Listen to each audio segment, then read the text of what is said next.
Hello, everybody. Thank you. Thank you. Thank you, everybody. All right, everybody, go ahead and have a seat. How's everybody doing today? How about Tim Spicer?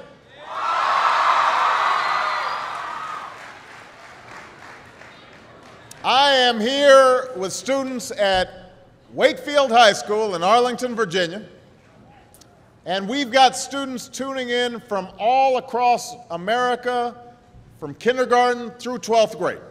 And I am just so glad that all could join us today, and I want to thank Wakefield for being such an outstanding host. Give yourselves a big round of applause.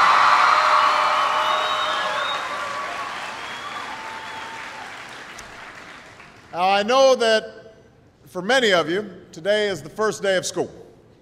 And for those of you in kindergarten or starting middle or high school, it's your first day in a new school, so it's understandable if you're a little nervous. I imagine there's some seniors out there who are feeling pretty good right now, with just one more year to go. And no matter what grade you're in, some of you are probably wishing it were still summer, and you could have stayed in bed just a little bit longer this morning. I know that feeling. When I was young, my family lived overseas. I lived in Indonesia for a few years. And my mother, she didn't have the money to send me where all the American kids went to school. But she thought it was important for me to keep up with an American education. So she decided to teach me extra lessons herself, Monday through Friday, but because she had to go to work, the only time she could do it was at 4:30 in the morning. Now, as you might imagine, I wasn't too happy about getting up that early. So I know that some of you are still adjusting to being back at school, but I'm here today because I have something important to discuss with you.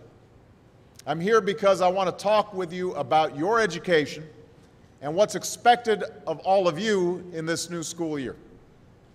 I've given a lot of speeches about education, and I've talked about responsibility a lot. I've talked about teachers' responsibility for inspiring students and pushing you to learn. I've talked about your parents' responsibility for making sure you stay on track and you get your homework done and don't spend every waking hour in front of the TV or with the Xbox.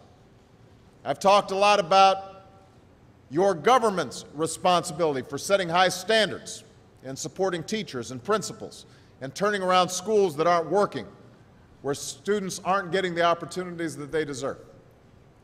But at the end of the day, we can have the most dedicated teachers, the most supportive parents, the best schools in the world, and none of it will make a difference.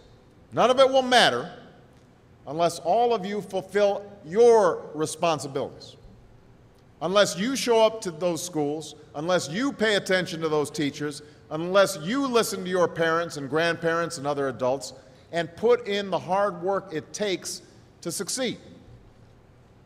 And that's what I want to focus on today, the responsibility each of you has for your education. I want to start with the responsibility you have to yourself. Every single one of you has something that you're good at. Every single one of you has something to offer. And you have a responsibility to yourself to discover what that is. That's the opportunity an education can provide. Maybe you could be a great writer, maybe even good enough to write a book or articles in a newspaper, but you might not know it until you write that English paper, that English class paper that's assigned to you. Maybe you could be an innovator or an inventor, maybe even good enough to come up with the next iPhone or the new medicine or vaccine, but you might not know it until you do your project for your science class. Maybe you could be a mayor or a senator or a Supreme Court justice, but you might not know that until you join student government or the debate team. And no matter what you want to do with your life, I guarantee that you'll need an education to do it. You want to be a doctor or a teacher or a police officer?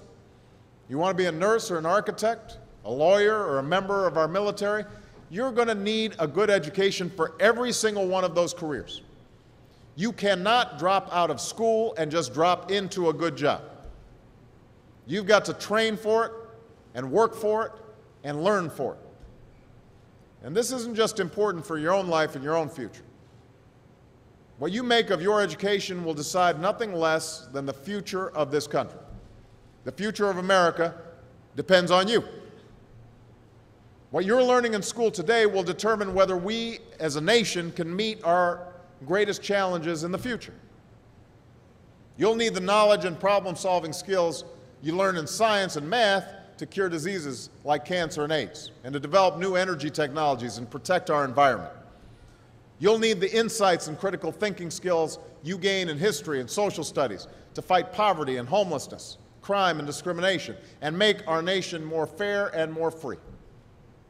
You'll need the creativity and ingenuity you develop in all your classes to build new companies that will create new jobs and boost our economy. We need every single one of you to develop your talents and your skills and your intellect so you can help us old folks solve our most difficult problems. If you don't do that, if you quit on school, you're not just quitting on yourself, you're quitting on your country.